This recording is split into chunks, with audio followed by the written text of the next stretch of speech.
में उलझाने वाले तो लाखों करोड़ों मिलेंगे आपको, आपके साथ ही आपको उलझा देंगे, लेकिन उलझनों के बाद किस प्रकार से आपको अपने जीवन को सही तरीके से, सही मायनों में आपको अपने जीवन को चलाना है, उसको बताने वाला कोई कोई मिलेगा। जीवन एक यात्रा है और उसमें पाथेय जो होता है, मार्ग का जो भोजन होता है, वो विचार होते हैं। तो अच्छे विचारों को उस संसर्ग से जोड़ने वाले बहुत आपको कम मिलेंगे। और आप उस क्षेत्र से आते हैं जो क्रांति का क्षेत्र रहा, जो युद्ध करने वाले हैं, लड़ाई करने वाले हैं, अर्थात विपरीत परिस्थितियों के अंदर संघर्ष करने वाले व्यक्ति तो वहां पर हुए हैं। तो आपका जीवन बहुत सरल है, सादा है, लेकिन विचार की जो श्रृंखला है वो बहुत उत्तम है और क्रांतिकारी आपके विचार हैं। आध्यात्मिकता से लेकर के हर प्रकार के विचारों से आप ओतप्रोत हैं। जहां जिस प्रकार की आवश्यकता होती है वहां वैसा विचार आप प्रस्तुत करते हैं। तो आज हमारा सौभाग्य आप यहाँ पर विराजमान है। मैं चाहूंगा कि आप उनका स्वागत करें, अभिनंदन करें, वेद करें।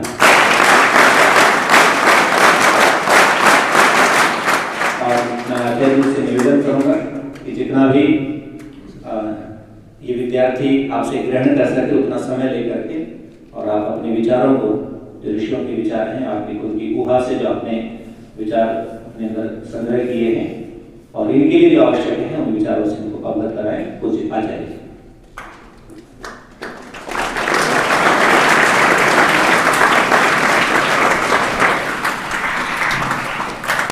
सभी अपने नेत्रों को बंद कर लेंगे और मेरे साथ परम पिता परमात्मा के मुख्य नाम ओम का उच्चारण करेंगे।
पूज्य आचार्य जी, आपने मुझे यहाँ आने की अनुमति दी, इसके लिए मैं आपके प्रति कृतज्ञता प्रकट करता हूँ। और मेरा सौभाग्य है कि आज भावी क्रांतिकारियों के समक्ष विचार रखने का अवसर मिला है। और इस शुभ घड़ी में हमारे साथ उपस्थित हैं आदरणीय भ्राता नरोत्तम जी और पूज्य स्वामी वेद श्रवा जी। आज हम बैठे हैं शिवालिक गुरुकुल में। बहुत सारे विद्यार्थी हैं यहाँ पर, इसमें से सबके अपने अपने विचार हैं, अलग अलग विचार हैं। कोई कुछ बनना चाहता है, कोई कुछ करना चाहता है, लेकिन करना क्यों चाहता है इस पर भी हमें थोड़ा विचार करना चाहिए। राजीव दीक्षित जी का आपने नाम सुना, औरों का भी सुना होगा, भगत सिंह का सुना होगा, चंद्रशेखर आज़ाद का सुना होगा। और यहाँ पर भी आप बहुत सारे विचार सुनते ही रहते हैं। मैं तो देखता रहता हूँ, पूज्य आचार्य जी से जुड़ा हुआ हूँ, तो यहाँ पर रोज़ विद्वान आते रहते हैं, लगभग सप्ताह में तो कोई ना कोई आ ही जाते हैं। तो आपके समक्ष ऐसे विचार आते रहते हैं और आप बड़े सौभाग्यशाली हैं कि आपको ऐसे विचार सुनने को मिलते हैं। आप यहाँ से बाहर देखेंगे तो वहाँ पर केवल आपको sine square theta plus cos square theta equal 1 सिखाया जाएगा, लेकिन वहाँ पर तो इंजीनियर निर्माण होते हैं, यहाँ पर मानव का निर्माण होता है। एक चीज़ हमें बहुत सुनने को मिलती है, यहाँ तो प्रायः चलते ही है, अभिवादनशीलस्य नित्यं वृद्धो चत्वारि तस्य वर्धन्ते आयुर्वेद्या यशोबला। जो वृद्धों को, अब वृद्ध किसे कहते हैं, जो आयु में बड़ा हो और या फिर ज्ञान में बड़ा हो, उनको जो नमन करते हैं, उनकी सेवा करते हैं, उनकी 4 चीज़ें बढ़ती हैं। कौन कौन सी? आयु, विद्या, यश और बल। तो आपको लगता है कि ऐसा करने से आयु बढ़ती है? लगता है? आप में से कुछ ब्रह्मचारी थे, मैं आया था तो मेरे भी चरण स्पर्श किए, आचार्य जी के तो रोज करते ही होंगे। कितनी आयु हो जाएगी आपकी? 100 साल के हो जाएंगे? पैर छूने से हो जाते हैं? तो इस विषय पे विचार किया है? तो ये सही है कि गलत है? ये सही है। तो कैसे बढ़ता है, कोई बताएगा? हाँ, गुरु के पैर छूने से मन आनंदित होता है और उससे प्रसन्नता होती है और प्रसन्नता आती है। हाँ, बैठिए, बहुत अच्छा हुआ।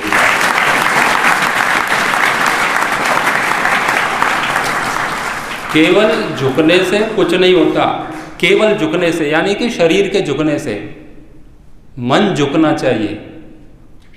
यदि हम श्रद्धा से कोई कर्म करते हैं ना, उससे अच्छे संस्कार संचित होते हैं। इसका मतलब यह है कि हम किसी के चरण स्पर्श करते हैं तो उनके प्रति श्रद्धा प्रकट करते हैं। अब आयु किससे बढ़ेगी? चरण स्पर्श करने से केवल नहीं बढ़ेगी। चरण स्पर्श कर रहे हैं यानी कि उनके प्रति हमारी श्रद्धा है, और श्रद्धा है तो जिसके प्रति हमारी श्रद्धा होती है उनकी बात मानते हैं कि नहीं? माननी चाहिए ना। अब उससे बढ़ती है आयु। जैसे कि यहां पर कितने बजे उठते हैं आप? 4:30 बजे। 4:30 बजे उठेंगे तो इसके लिए अपने आयुर्वेद आदि में लिखा है कि जो प्रातः उठते हैं उनकी आयु बढ़ती है। तो चरण स्पर्श करने से आयु बढ़ी कि प्रातः उठने से? तो चरण स्पर्श नहीं करने चाहिए,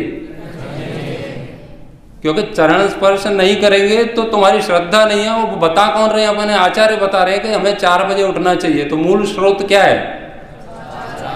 आचार्य है ना। तो वो कहेंगे 4 बजे उठिए, फिर आप व्यायाम करिए। तो व्यायाम करने से शरीर में शक्ति आती है कि नहीं? ऐसे कहते हैं कि पैसा पैसे को खींचता है, खींचता है ना। तो अपन ऐसे ही शक्ति बढ़ती है अपनी। जब व्यायाम करते हैं तो उसमें जितना पसीना बहाएंगे उतनी ही शक्ति अपने को अर्जित होती है। तो ये किसने कहा व्यायाम करने को? आचार्य ने। तो व्यायाम करने से फिर शरीर पुष्ट होगा कि नहीं होगा? होगा। तो आयु बढ़ेगी, बढ़ेगी कि नहीं? तो व्यायाम से बढ़ेगी चरण स्पर्श से? व्यायाम से। तो चरण स्पर्श करना चाहिए, करना चाहिए। मूल बिंदु पकड़ रखा है आपने। ये मूल स्रोत जो भी है वो आचार्य से ही निकलता है। विद्या उसी से बढ़ेगी। और फिर क्या बढ़ता है उससे? यश बढ़ता है।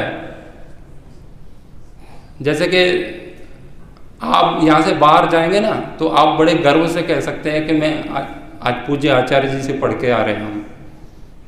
तो हम जैसे लोग सुनेंगे, मैं आपसे पूछूंगा कहाँ से आए, तो आप कहेंगे शिवालिक गुरुकुल से। कहाँ से बताएंगे? शिवालिक गुरुकुल से। तो हमें पता है कि वहाँ आचार्य श्री रहते हैं। तो नाम से ही काम होता है कि नहीं?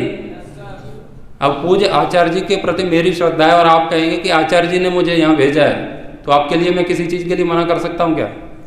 तो यश बढ़ रहा है। किन से बढ़ रहा है? मूल में कौन है? आचार्य है। अब यश तो ही बढ़ेगा जब हमारी उनके प्रति श्रद्धा होगी तो। और श्रद्धा नहीं है तो ये कुछ बोलेंगे, हम इनकी बात नहीं मानेंगे, तो कैसे यश बढ़ेगा? अर्जुन का नाम सुना है महाभारत में? उनके गुरु कौन थे? द्रोणाचार्य थे ना। तो द्रोणाचार्य के कारण अर्जुन का यश बढ़ा। क्यों? शिष्य तो उनके और भी थे ना, लेकिन अर्जुन की श्रद्धा थी द्रोणाचार्य के प्रति। वो एक बार नदी में स्नान करने के लिए गए थे तो उन्होंने वैसे ही झूठे ही चिल्ला दिया, अरे मगरमच्छ मेरे को खाने को आ रहा है। तो दुर्योधन भी था वहां पे। तो दुर्योधन कह रहा, जान दो, अपनी जान जाएगी उससे अच्छा गुरुजी तो और भी मिल जाएंगे ना। लेकिन अर्जुन को पता चला कि गुरुजी पर कष्ट है, तो वो क्या हुआ? सीधे कूद गया कि जो होगा देखा जाएगा। तो श्रद्धा किसकी थी? दुर्योधन की कि अर्जुन की? नाम किसका लिया जाता है गौरव से? अर्जुन का। क्योंकि उनके गुरु के प्रति श्रद्धा थी। तो आज भी यश है कि नहीं? 5000 वर्ष हो गए, अर्जुन का नाम लिया जाता है आज भी। अपने घरों में या कहीं भी दुर्योधन का चित्र लगा है कहीं पे? नहीं है ना, अर्जुन का है। आप में से किसी का नाम है दुर्योधन? नहीं होगा, अर्जुन कोई हो भी सकता है ना अर्जुन? हाँ, अर्जुन है। ये देखो प्रमाण है इस बात का। जिनका यश होता है ना, उनको हम फॉलो करते हैं, उनकी नीतियों को अपनाते हैं। तो अर्जुन का यश बढ़ाता गुरु के प्रति श्रद्धा से। और क्या बढ़ा? बल बढ़ता है ना। तो जैसे कि कोई वैसा ही आपको शिक्षक मिल गया, वो कहता है आपसे, आप तो कुछ भी खाओ चलेगा, 2 मिनट में मैगी बनवा दे कोई, है ना। वो हरी वाली बोतल आती है, माउंटेन ड्यू आती है ना, वो एक वो आता है, वो सफ़ेद आंखों वाला ही, प्रचार के लिए वो हिमालय पर चढ़ जाता है गाड़ी लेके, चढ़ता है ना। वो क्या करता है? ऐसे गाड़ी उड़ाई फुर्र, और वो पहाड़ के उधर गिरा देता है। तो आज कुछ तूफान ही करते हैं। अच्छा, उसको यहाँ बुलाते हैं तूफानी करने के लिए, है ना। अपने पास पहाड़ तो नहीं है, लेकिन अपने पास 2-3 माले की बिल्डिंग है। यहाँ से खुदाएंगे ऋतिक रोशन को कि चल कुछ तूफानी कर। क्या होगा? हो गया ना काम। तो ये लोग अपने को जो प्रेरित कर रहे हैं, वो सही कर रहे हैं कि गलत कर रहे हैं? अब वो तूफानी करा रहा है, हमने तूफानी कर दिया, तो हमारी आयु घटेगी कि बढ़ेगी? उसी दिन एक्सपायर हो जाएंगे, है ना। तो और दूसरी बात, वो अपने तूफानी भी पी ली। वो जो है ना, वो हरा वाला, वो टॉयलेट क्लीनर है ना, जो अपन शौचालय साफ करते हैं ना, वो सारी चीजें हैं। उसका पीएच मान होता है 2.5। और स्वच्छ जल कितना होता है उसका पीएच मान? 6 तो कम से कम होना चाहिए, और उसको पी रहे हैं। तो आपके कोई गलत गुरु आपके प्रति आपको गलत गुरु मिल गए कहीं पे, वो पार्टी मना रहे हैं, आज दीक्षांत समारोह है, तो क्या कर रहे हैं? आज सबको कोको कोला पिलाते हैं। तो वो आपको पिलाएंगे। अब पिलाएंगे तो हमारी आयु से टॉयलेट क्लीनर से घटेगी कि बढ़ेगी? घटेगी ना। तो श्रद्धा थी ना हमारे गुरु के प्रति, तो उन्होंने कहा, हमने पी ली, तो आयु घट गई। तो श्रद्धा होनी चाहिए कि नहीं? तो श्रद्धा ही तो थी, इसीलिए तो पी गए। तो उससे पहले, श्रद्धा होने से पहले ये आवश्यक है कि कौन है सामने। यदि अर्जुन का गुरु दुर्योधन बन जाए और श्रद्धा हो जाए, तो दुर्योधन का गुरु कौन था? जो नीतियां बताता, मेरे भांजे, है ना। वो क्या था? वो मोटिवेटर था, है ना। जब भी उसके दिमाग में कोई खुरापात आती थी, वो मामा के पास पहुंच जाता था। वो उनका गुरु था असली वाला। द्रोणाचार्य को वो गुरु ऐसा ही नहीं मानते थे, वो तो बस उनके पिताजी ने भेज दिया था, तो इसीलिए जबरदस्ती हो रही थी। सही गुरु कौन मानते थे वो दिल से? शकुनी को। फिर वो क्या करता था? क्या करवाया? जब तक वो पत्ते पर रख के पूरे हस्तिनापुर को नहीं चाट गया दुर्योधन से, तब तक उसका जी भरा ही नहीं। श्रद्धा थी ना उसके प्रति कि मामा जी जो कह रहे हैं वो सही कह रहे हैं। तो एक तो गुरु थे श्री कृष्ण अर्जुन के, और एक थे दुर्योधन के गुरु शकुनी। अर्जुन और दुर्योधन से पहले कौन मरा था? मर गया ना, तो आयु घटी गया उसकी। तो श्रद्धा भी होनी कहाँ चाहिए, ये पहले आवश्यक है। सब कुछ भी बोलते रहते हैं लोग, और हम कुछ भी सुनते रहते हैं। तो हमें हर चीज के प्रति छोटे छोटे से विचार है ना, वो जीवन बदल देते हैं। तो श्रद्धा होनी चाहिए कि नहीं, ये पहले हम समझें क्यों होनी चाहिए और किसके प्रति होनी चाहिए। अपनी जो संस्कृति है उसके अंदर बहुत कुछ छिपा हुआ है, लेकिन हमें ये समझना है। और ये चीजें मिलेंगी गुरु के प्रति श्रद्धा करने से। तो गुरु का कोई सम्मान नहीं, यानी कि वो उनकी सेवा नहीं कर रहे ना। सेवा नहीं करेंगे तो उनकी ये 4 चीजें घट जाएंगी। हमको तो बढ़ानी है ना, तो हमको ये बढ़ानी है, तो गुरु के प्रति सम्मान होना चाहिए। चंद्रगुप्त के गुरु जी का क्या नाम था? चंद्रगुप्त का नाम आज भी याद है ना हमको, क्योंकि उन्होंने राष्ट्र का पाठ हमको पढ़ाया था। उनको एक चीज और है, जैसे कि आपने यहाँ आकर के आप आए गुरुकुल में और एक ही श्लोक पढ़ के चले गए, एक श्लोक यही वाला, चत्वारि तस्य वर्धन्ते आयुर्विद्या यशो बलम। एक दिन आए, दीवार पे लिखा है, वो पढ़ के चले गए और पढ़ने दोबारा नहीं आए। लेकिन वो श्लोक आपने अच्छे से समझ लिया तो जीवन में काम आएगा कि नहीं? आएगा ना। लेकिन हमने जाकर के वो लेमड़ा पढ़ लिया और भाग आए। अब कौन सा आचार डालेंगे लेमड़ा काम? वो किसी काम का नहीं है। आएगा समझ में? वो नहीं है, वो दिमाग में रहेगा वो यही। तो अपनी जो अध्यात्म की शिक्षा है, अपनी भारतीय संस्कृति में जो कुछ भी बताया जाता है वो सब व्यावहारिक है। और जहां तक हम जितना सीख लेते हैं उतना ही हमारे काम आता है।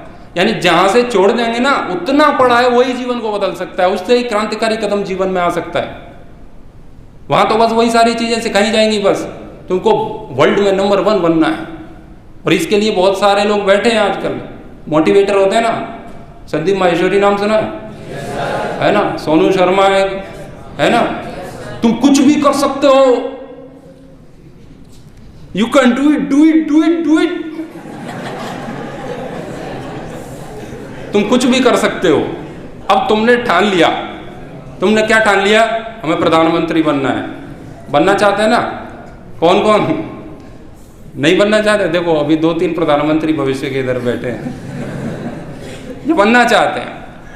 अब मान लीजिए तुम्हारे दिमाग में ये अच्छे से बैठ गया कि मैं कुछ भी कर सकता हूं, कुछ भी यानी कुछ भी, तो क्या यहां पर जितने लोग बैठे हैं वो सबके सब प्रधानमंत्री बन सकते हैं? नहीं बन सकते ना। सब एक साथ बन सकते हैं? अपनी आयु कितनी है अभी? 10-15 के तो हो गए। और ऐसे जहरीली चीज़ें खाएंगे और दिनचर्या का पालन नहीं करेंगे, आप तो कर रहे हैं, तो अपनी तो हवा निकल जाएगी 50 पे। तो बची कितनी? अभी 30-35 साल बचे। 35 साल में कितने प्रधानमंत्री बनेंगे? 7 बनेंगे। आप कितने हैं? मान लो इसी गुरुकुल से 7 प्रधानमंत्री बन गए, बचेंगे, उनका क्या होगा? यदि उन्होंने यही सपना लेकर के बैठे हैं कि मुझे तो प्रधानमंत्री ही बनना है क्योंकि संदीप माहेश्वरी गुरु जी बता गए थे, क्योंकि तुम कुछ भी कर सकते हो, तो उनका क्या होगा? वो स्ट्रेस का शिकार होंगे, तनाव का शिकार। फिर वो क्या करेंगे?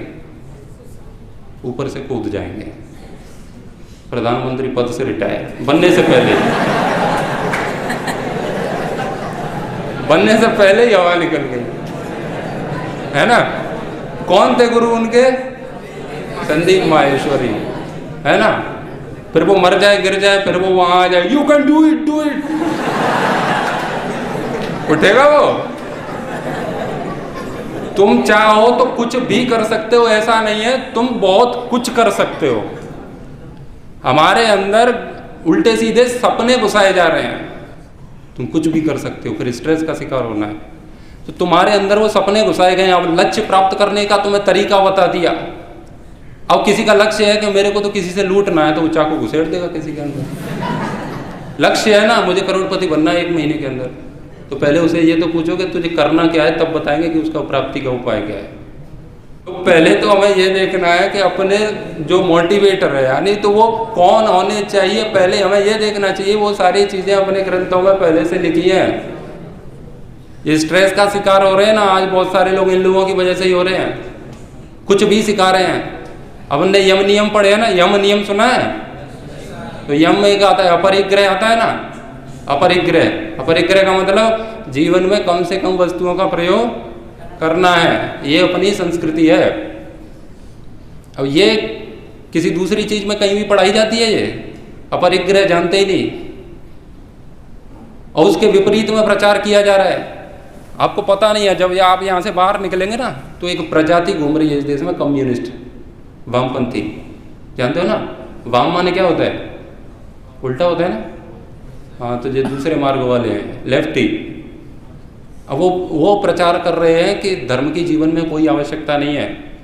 संविधान पढ़ो, साइंस पढ़ो, केमिस्ट्री पढ़ो, फिजिक्स पढ़ो, मैथ पढ़ो, लेकिन भूल करके भी धर्म मत पढ़ो। गालियाँ देते हो ग्रंथों को। अब वो सब पढ़ो, उसके लिए मना नहीं कर रहा हूँ, वो तो पढ़ना चाहिए जीवन में, बहुत आवश्यक है। गणित भी आवश्यक है, विज्ञान भी आवश्यक है, वो सारी चीज़ें आवश्यक हैं, लेकिन मुख्य चीज़ है धर्म, वो नहीं छोड़ना चाहिए, और उसको छुड़ा रहे हैं।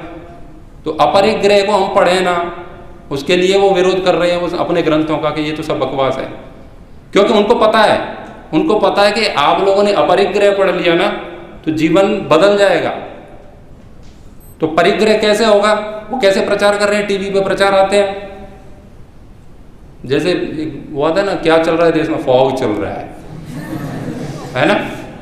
अब उसने ऐसे किया शरीर पे, तो उससे मधुमक्खियों की तरह 8-10 लड़कियां चिपक जाती हैं। होता है कि नहीं? तो अपन फिर फॉग किस लिए खरीदते हैं? ऐसा हमारे साथ होना चाहिए। होता है क्या ऐसा? चाहते हैं ऐसा? तो फिर कैसे कभी ऐसा नहीं होता है? प्रयास किया है कभी? अब वो चाहते, यही सारी चीजें हमको सिखा रहे हैं, है ना। किसी के स्नानागार में घुस जाओ ना, वैसे शहर में स्नानागार तो समझते हैं ना, उसमें घुस जाओ तो इतने क्रीम, वो यहाँ का साबुन अलग है, यहाँ का अलग है, यहाँ का अलग है, वो पता नहीं कितने हैं। तो हम जैसा कोई व्यक्ति घुस जाए तो पता नहीं ये दुकान है कि बाथरूम है, पता नहीं। तो यदि हमने पता होता कि अपरिग्रह यानी कि कम से कम में काम चला लो, वो पढ़ा होता तो इतना सामान खरीदने की आवश्यकता थी नहीं थी ना। तो वो चाहते हैं, यदि आपने अपरिग्रह पढ़ लिया तो आप उनका इतना सामान खरीदोगे? फिर नहीं खरीदोगे। तो उनका धंधा क्या होगा? चौपट होगा। तो उनका धंधा चौपट न हो जाए, इसीलिए वो हमें हमारे ग्रंथों से दूर कर रहे हैं। बकवास की चीजें उसमें आती रहती हैं। देखिए रात को 8 बजे नेहा की मांग कैसे भरेगा सुशील।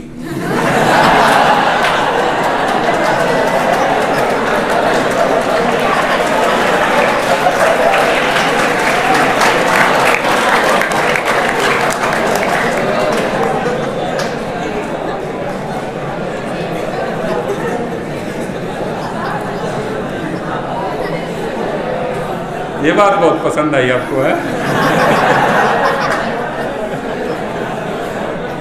अच्छा ये बताओ, अब अपने देश में 125 करोड़ लोग रहते हैं, ठीक है, और वो चैनल पूरे देश में चल ही रहा है और देशों में भी चलता ही हो। तो उसको 125 करोड़ में से 30 करोड़ 20 करोड़ लोग तो देख ही रहे हैं, क्योंकि और दूसरे देशों में भी देख रहे हैं। अब वो 20 करोड़ लोग मुंह फाड़ के देख रहे हैं कि इसकी मांग कब भरेगी। अब बताओ उसकी मांग भरे या ना भरे, उससे हमें क्या फर्क पड़ता है? अच्छा उसकी मांग नहीं भरी होती तो आज आपको भोजन नहीं मिलता क्या? मिलता ना। तब भी भोजन कब करेंगे? रख दे थाली, बाद में पहले देख लेंगे मांग कब भरेगी।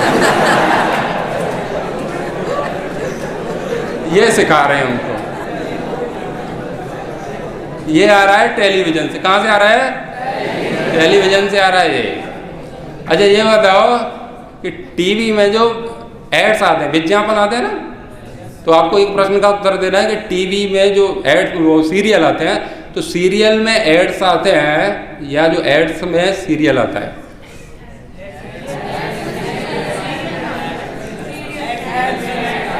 एड्स में सीरियल आता है, ऐसा सीरियल में ऐड आते हैं। मैं बताता हूँ किस में क्या आता है। जो सीरियल आते हैं ना, तो सीरियल इसीलिए आते हैं ताकि आपको विज्ञापन दिखाए जाएं। अब मान लीजिए उसमें कोई सीरियल नहीं आ रहा है, बबीता की मांग कोई नहीं भर रहा है, तो हमको प्रचार देखने के लिए टीवी चालू करेंगे? कभी नहीं करेंगे ना। तो हम टीवी चालू किसके लिए करते हैं? करते हैं ना, उस सीरियल के लिए करते हैं। तो वो सीरियल के बीच में उनको एड्स डालने पड़ते हैं, है ना, ताकि उनकी वो चीज़ें बिक चुके हैं, बिकनी चाहिए, वो चाहते हैं कि उनका व्यापार चले। समझ रहे हो ना बात को? तो वो अपना सामान बेचना चाहते हैं, वो भी फालतू का, 2 कौड़ी का, है ना, वो फटाक से फुर्र आता है ना। किसका आता है? हाँ ऐसे ही आते हैं। वो विराट कोहली है ना, वो उसको जुकाम हो जाता है, वो आता है, वो बहुत परेशान हो जाता है ऐसे करके, फिर उसने ऐसे किया, चाबी घुमा के भाग के चला जाता है। ऐसे आप लोग कभी सही हुए हो क्या उसका प्रयोग करके? तो वो क्या दिखाया जा रहा है वहाँ पे? झूठ दिखाया जा रहा है ना, और हम पूरी आंखें मेढक जैसी फाड़ फाड़ के उसको देखते हैं ना। विराट कोहली हमारा कौन है? हीरो है वो, है ना। हीरो और एक्टर में अंतर जानते हो? एक्टर और हीरो में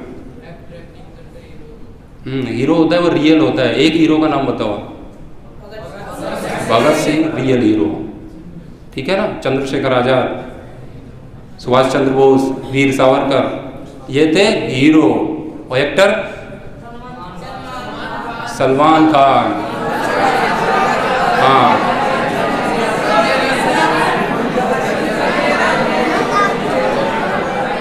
पूरी डिक्शनरी भर रखी है क्या इनके नाम से? अब देखो, सुनो सुनो सुनो, अब मैंने कहा अंतर बताता हूं। भगत सिंह को फांसी हुई थी, राम प्रसाद बिस्मिल को फांसी हुई थी। फांसी के समय पे ये हंसे थे या रोए थे? हंसे थे ना। राम प्रसाद बिस्मिल का तो वजन बढ़ गया था और हवन करके गए थे वो, विश्वानि देव सवितर दुरितानि परासवा यद भद्रम तन्न आसवा। उनका वजन बढ़ गया था, मृत्यु से उनको कोई भय नहीं था। वो कौन थे? हीरो। अब एक्टर सलमान खान, इसको थोड़ी ऐसे एक दिन के लिए सजा मिली थी, वो इसने हिरण मारा था ना। हाँ, तो वो कोर्ट ने कहा कि आपको सजा दी जाती है। रोना शुरू हो गया, वो आंख में आंसू आ गए थे। ये है एक्टर। और हम किसको, ये एक्टर को हीरो मान रहे हैं। जैसे कोई भी एक्टर आ गया वो सुअर जैसे बाल करके ऐसे ऊपर, है ना, पूरा देश वैसे को वैसे ही हो जाता है। हम उनको फॉलो कर रहे हैं। कहाँ से आ रहा है ये सब? टीवी से। वो विज्ञापन दे रहे हैं वो सारी चीज़ों का। तो ये सब कहाँ से आ रहा है? और इनका प्रयोग कौन कर रहा है? जिन्होंने अपरिग्रह नहीं पढ़ा है। जिन्होंने अपरिग्रह नहीं पढ़ा है वो उनके चक्कर में आते हैं। तो इन सारी चीजों से बचने के लिए केवल एक ही शब्द काफी है। कौन सा? अपरिग्रह। ठीक है, ये इतना काफी है इन सारी बकवास से बचने के लिए। वो रोज तुम्हारे अंदर दिमाग में कचरा फेंके जा रहे हैं। हमारा दिमाग है ना, टीवी के सामने जाते हैं तो कैसा हो जाता है पता है? ऊपर का ढक्कन खुल जाता है, हम ऐसे कर देते हैं, वो उसमें से कचरा फेंक जाते हैं, इसमें भर जाता है। वो सारी चीजें आ रही है अपने अंदर। तो वो नहीं चाहते कि तुम अपरिग्रह पढ़ो, वो नहीं चाहते कि तुम ब्रह्मचर्य पढ़ो। ब्रह्मचर्य का मतलब जानते हो, पढ़ते ही हो आप। और जिसने ब्रह्मचर्य पढ़ लिया वो फॉग लगाएगा, क्योंकि वो फॉग किस लिए लगाया जा रहा है? ब्रह्मचर्य को तोड़ने के लिए, है ना। किसी भी चीज का ऐड आएगा तो बस आप देख ही रहे हो सारा कमाल। तो हम लोगों को हमारी संस्कृति से तोड़ने के पूरे पूरे प्रयास किए जा रहे हैं। जन्मदिन मना रहे हैं तो वो कहाँ से आ रहा है? टीवी से। पहले तो क्या करते थे? बत्तियां बुझाते थे। अब तो एक काम और आगे बढ़ गया है। अब बताओ, केक खाने की चीज़ है कि मुंह से लगाने की चीज़ है? पहली बात तो वो खाने की नहीं है, क्योंकि अंडे से बनाते हैं उसको। लेकिन फिर भी मान ले चलो वो खाएं तो उसको मुंह से लपेट रहे हैं, है ना। ये कहाँ से आया? टीवी से। फिर हम भी वही कर रहे हैं। और वो कह रहा है, देखो यहाँ पर लिखा था, आप पढ़ते रहते हो, तमसो माँ ज्योतिर्गमय। तो हमारे घर में जब भी कोई अच्छा कार्य होता है तो हम क्या करते हैं? दीपक जलाते हैं। या यज्ञ से पहले जलाते हैं ना, ओम भूर्भुवस्सुवः बोल के जलाते हैं ना। तो जैसे ही उसको जलाते हैं तो वो क्या होता है? प्रकाश होता है ना। दीपक प्रकाश के लिए होता है। तो उसका सूचक है, वो कहता है कि हमें अंधकार से प्रकाश की ओर ले चलो प्रभु। यही तो प्रार्थना है, तमसो माँ ज्योतिर्गमय। अब अपना जन्मदिन है, उस दिन हमारा दीपक जला था कि बुझा था? दीपक जला था ना, घर में दीपक जला था। हमारा जन्म हुआ तो माँ बाप कहते हैं आज घर में दीपक जलाए। तो हम कोई भी शुभ कार्य करते हैं उसके लिए दीपक जलाते हैं, ये हमारी संस्कृति थी। अब उल्टी आ गई। बच्चा हो गया 12 साल का, कितनी मोमबत्ती लगेगी? 12। जब पहले जलाएंगे फिर क्या करेंगे? और बुझानी ही थी तो जलाई क्यों? अब वहाँ प्रार्थना क्या हो रही? हम क्या कह रहे थे कि तमसो माँ ज्योतिर्गमय, हमें अंधकार से प्रकाश की ओर ले चलो। अब वहाँ क्या बोल रहे हैं अपन? हे प्रभु हमें प्रकाश से और ले चलो। अब ये बात बाई चांस भगवान ने सुन ली। अब क्या होगा? जन्मदिन के दिन मरण दिन होगा कि नहीं होगा? मतलब जन्मदिन के दिन मरने की प्रार्थना कौन करता है? और हम कर रहे हैं। कहाँ से आया था ये? वो डस्टबिन से, टीवी से। और ये सारी चीजें, अब तमसो माँ ज्योतिर्गमय कभी टीवी पे लिखा आया है क्या? आस्था चैनल पे कभी कभी आ जाए, बात अलग है। बाकी के पे कभी आया? नहीं आया। कभी सलमान खान आके बोला तमसो मां ज्योतिर्गमय है? वो तो यही कहता है तुम सो जाओ ज्योति में आ रहा हूँ, तमसो मां ज्योतिर्गमय मैं वहां जा रहा हूँ। है? उल्टा ही चल रहा है, उल्टा चल रहा है कि नहीं? अब हम क्या देख रहे हैं? उल्टा देख रहे हैं कि सीधा? उल्टा देख रहे हैं ना। उल्टा देखेंगे तो क्या होगा? उल्टा देखेंगे तो जीवन में उल्टा ही होगा ना। उल्टा होगा तो हमारी 4 चीजें घटेंगी कि बढ़ेंगी? हम चाहते क्या थे? वो क्या गया? क्या हम यही चाहते थे घटना? तो हम जो करना चाहते थे वो सफल हुआ क्या असफल हुआ? तो जीवन इन जैसे गुरु घंटालों की वजह से बेकार हुआ कि बढ़िया हुआ? ये गुरु हैं, गुरु है ये, अपने गुरु है ये। भगवान मान लिया है, देवी देवता मान लिया है इनको। जैसे हम पहले प्रार्थना करते थे, बहुत अच्छी अच्छी प्रार्थना करते थे देवी देवताओं की, अब उल्टा हो गया है। प्रातः स्मरणीय वंदनीय चारु स्मिता ददक्षणम भवक्षणम आदरणीय युवाओं की हृदय साम्राज्य कौन? सनी लियोनी। घर घर में उनके चित्र लगे हैं, देखो जानते हैं ना सभी, तभी तो हंसी आ रही है। वो आप तक पहुंच गई, कैसे पहुंच गई? पिताजी बैठे दरवाजे पे, पिताजी बैठे बाहर कि बच्चे को किसी गलत संगति में नहीं जाने दूंगा, इसको केवल विद्यालय छोड़ के आऊंगा स्कूटर से और लेके आऊंगा, नहीं तो ये बिगड़ जाएगा। लेकिन वो सारी दीवार फांद के आपके मोबाइल में से घुस के निकल आई वो सामने, पिताजी बाहर ही बैठे रहे, है ना, जब तक वो आकर के तुम्हें पता नहीं क्या क्या सिखा गई। ये कहाँ से आया? मोबाइल से आया कि नहीं? ये कहाँ से आ रहा? वो सब टीवी वाला ही सिस्टम है। ये हमारे अंदर कृत्रिम भूख पैदा कर रहे हैं, कृत्रिम भूख, है ना। इतना सब कर करके ये बहुत सौंदर्य का प्रचार कर रहे हैं, है ना। ये वास्तव में अपना मुंह धो लेना तो इनका पति नहीं पहचाने इनको कि ये वही है। ये सारी चीजें दिखाई जा रही है हमको। अब कोई भी एड्स देख लो, कोई भी विज्ञापन देख लो, अब देखोगे तो उसका प्रयोग करो और फिर लड़कियां आएंगी आपके पास में, बस यही है। यहां पर ऐसी कोई बात बताई जाती है? यहां पर तो अच्छी अच्छी बात है, ब्रह्मचारी बनो कहा जाता है ना, हमें देश के लिए कुछ करना है। हमारे साथ हो क्या रहा है कि चित्र गलत लग जाते हैं हमारे हाथ में, मित्र गलत लग जाते हैं, बस उसी से चरित्र खराब हो जाता है। चित्र ही तो गलत है कि सामने स्वामिनी देवी लगी है, यो भानी सिंह राष्ट्रीय देवता है ना अपना, है ना, वो सुअर जैसे बाल उसी ने चलाए थे, वही तो गाते हैं, यही तो बजाते हैं वो। अच्छा, अपना रोज का काम क्या है? तो वो एक अपना जैसे नित्य कर्म क्या है? अपन सुबह उठते हैं तो, है ना, मंत्र पाठ करते हैं ना, प्रातरग्निम प्रातरिंद्रम हवामहे, फिर उसके बाद व्यायाम करते हैं, यज्ञ करते हैं। ये हमारा रोज का काम है, यहाँ ये सिखाया जाता है। क्योंकि ये यज्ञ करना कहाँ लिखा है? हमारे ग्रंथों में लिखा है ना, व्यायाम करना चाहिए हमें। और वो सवेरे के जो मंत्र पाठ करते हैं वो कहाँ लिखे हैं? वेद में लिखे हैं ना। हाँ, तो हम वहाँ से पढ़ते हैं, तो यहाँ रहते हैं तो हम अपने ग्रंथ पढ़ते हैं, तो हमारा रोज का काम क्या हो गया? रोज का काम यज्ञ करना, व्यायाम करना, गुरुओं के चरण स्पर्श करना, विद्या अध्ययन करना। क्योंकि यहाँ पढ़ रहे हैं हम, हमारी श्रद्धा असली गुरुओं के प्रति है, इसलिए हम ये सब पढ़ रहे हैं। वहाँ क्या वो हमारे गुरु बैठे हैं वो टीवी पर, अब वो क्या बोल रहा है? 4 बोतल रोज का काम मेरा रोज का, ना मुझको कोई रोके ना किसी ने रोका।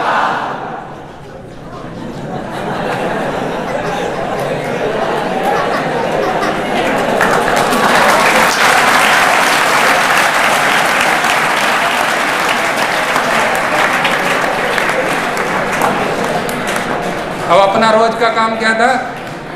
हम यहाँ गुरुकुल में रहे तो अपना रोज का काम क्या था? हवन करना, व्यायाम करना, मंत्र पाठ करना, गुरुओं के चरण स्पर्श करना, विद्या अध्ययन करना, वेद पाठ करना, वेद सीखना, ये अपना रोज का काम था। और जो यहाँ नहीं रह रहे, जिनकी श्रद्धा अपने ग्रंथों के प्रति नहीं है, उनका रोज का काम क्या है? 4 बोतल वोदका। और यदि उनको कहो कि भैया तुम क्यों पीते हो 4 बोतल वोदका, तो वो कहता है पैक बनाऊं कभी नाप के नहीं, अपनी पीऊं किसी के।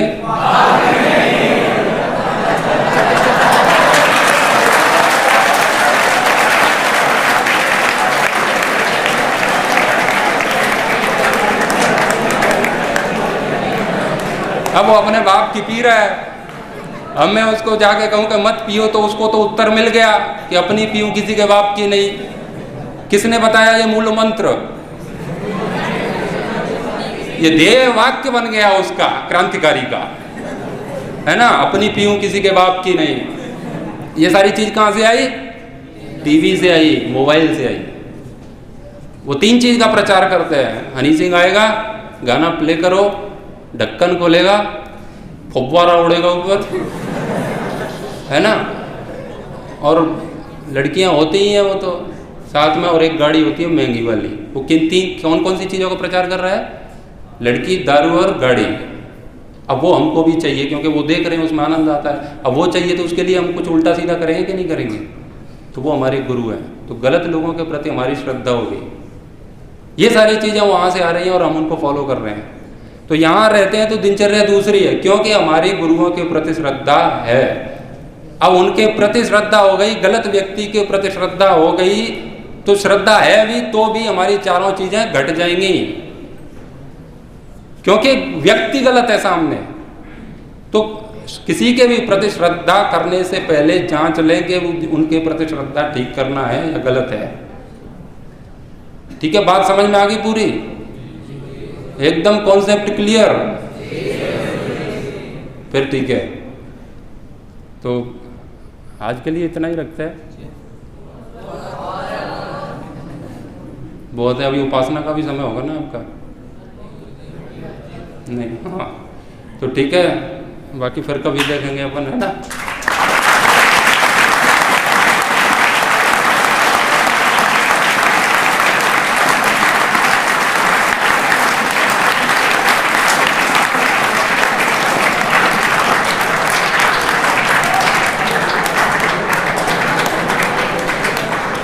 तो आप सभी ने मेरी बात को इतनी शांति से सुना।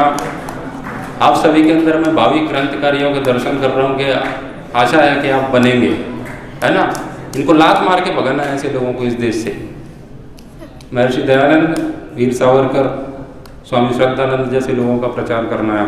ये वोटका वालों को वोटका में पैक करके भगाना है यहाँ से, ठीक है ना। हाँ, ये सारी चीज़ें ध्यान में रखना है।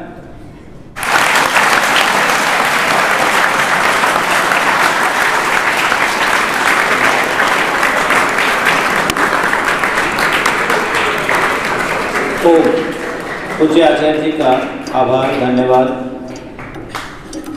आपको सत्य से अवगत कराने के लिए कुछ उदाहरण जो वर्तमान में चल रहे हैं, जिस संसार से, जिस दुनिया से, जिस लोक से, जिस परिवेश से आप यहाँ पर आए हैं, उसका दिग्दर्शन आपने कराया, और जो वास्तविकता है, जो सत्य है, उससे भी आपको अवगत कराया।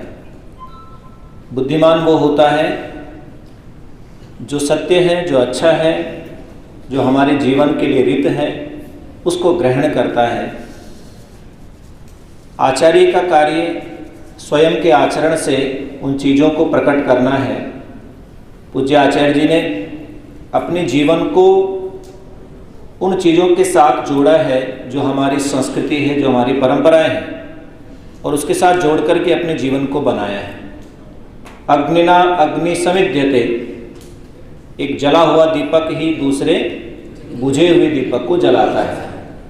तो अपने जीवन को प्रकाशमान किया है, अपने जीवन को ज्ञान की ज्योति से जलाया है, तभी वो आपको प्रकाशमान करना चाह रहे हैं। और जो चीज़ें आपको बताई है, 4 चीज़ें जो आपको समृद्ध करनी है, आयु, विद्या, यश और बल, वो बढ़ेगी कैसे और घटेगी कैसे, दोनों चीज़ें आपके सामने प्रस्तुत की हैं। तो आप बुद्धिमान हैं, विवेकशील हैं, अच्छे को ग्रहण करना है, और जो समाज में जो विज्ञापनों के माध्यम से या कोई भी ऐसे व्यक्ति, हम आपको एक बात कहा करते हैं हमेशा कि आपको वर्तमान में या इस समय में आपका बौद्धिक स्तर वैसा नहीं है कि आप ठीक चयन कर सकें। पता तो लग जाता है कि सही क्या है गलत क्या है, लेकिन कई बार प्रवाह में हम ऐसे मित्रों का चयन कर लेते हैं, जैसे आचार्य जी ने बताया चित्र मित्र से ही चरित्र बनता है।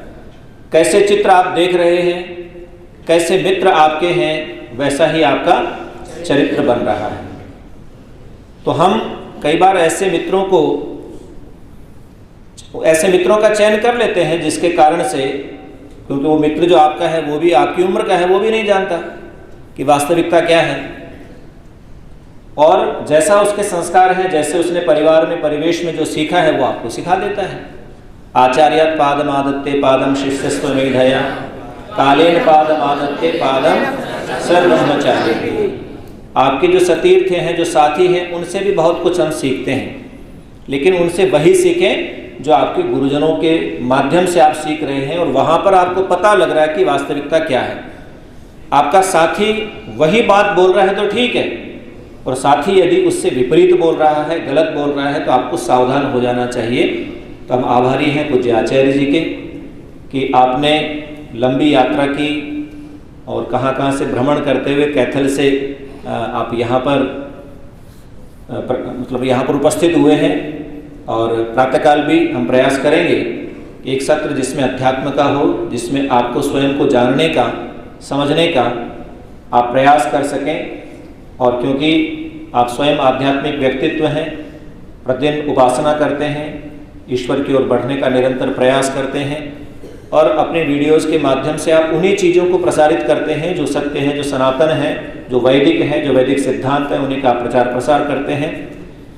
तो आपके मन में जो शंकाएं हैं, मन में जो प्रश्न हैं, उनको आप अंदर रखें। और +1 के विद्यार्थी यदि चाहेंगे तो हम कोशिश करेंगे कि रात्रि में भी एक छोटा सा सत्र रख लें। बहुत सारे प्रश्न आपके मन में होते हैं, 10वीं और 11वीं के बच्चे, यदि चाहेंगे तो सायंकाल जो है 1 घंटा हम यहाँ पर बैठेंगे और अपने मन के अंदर जो प्रश्न हैं उनको आप आचार्य जी से पूछें। जीवन की कोई भी आपके मन में शंका है तो उसका समाधान निश्चित रूप से होगा।